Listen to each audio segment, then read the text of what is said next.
गोटे डॉक्टर सब बेले फाइट करें गोटे रोग सहित एवं जितेबले से रोग को डॉक्टर टी हरई दिए डॉक्टर को बहुत सैटिस्फाइड लगी था, बहुत खुशी लगी था। किंतु आज एमती गोटे रोग अच्छी जहाँ एगेन्स्ट रे सबू डॉक्टर डिससेटिस्फाई होकर अच्छा केबे से प्रकार सेटिस्फैक्शन मिलना। कौ रोग बाबद कहूँ मुझे कैंसर बाबद रे कैंसर एगेन्स्ट रे कौन भी डॉक्टर संपूर्ण सेटिस्फाइड नुहंती कहीं बहुत केस रे यह डॉक्टर को हरई दे था। किंतु एमती गोटे सेटिस्फाइंग न्यूज आसी रूसिया कहूँ से गोटे वैक्सीन डेभलप करिछि जहाँकि 100% कैंसर को हरई देव। वैक्सीन रो ना होची एंटेरोमिक्स।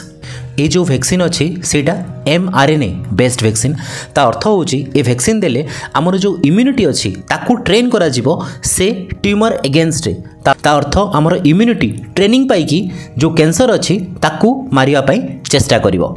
बहुत बढ़िया कथा, बहुत बढ़िया इन्वेंशन। किंतु आमे जानिबा दरकार कि ये जो वैक्सीन टी तैयारी हेची ता बहुत इनिशियल फेज रे अच्छी।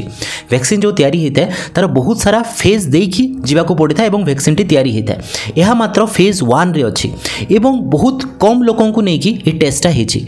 मात्र 48 जन लोकों को लेकिन ये वैक्सीन टा एक्सपेरिमेंट हेची।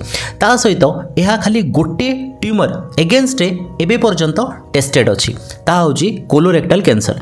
किंतु आमको देखा पड़ो जिते बहुत लोकों को ये इनवल्व कराब ये वैक्सीन टी को हिसाब रे काम करिवो एवं जिते बहुत अन्य प्रकार कैंसर को इंक्लूड करा जिवो तेबे ये वैक्सीन टा केमती हिसाब रे काम करिवो। आशा करुछि कि ये वैक्सीन टी बहुत मात्रा रे सफलता लाभ करू एवं पृथ्वीर समस्त कैंसर पेशेंट को ये वैक्सीन द्वारा बहुत मात्रा रे लाभ हो एवं समस्ते ये वैक्सीन रे सुस्थ हो जातु। धन्यवाद।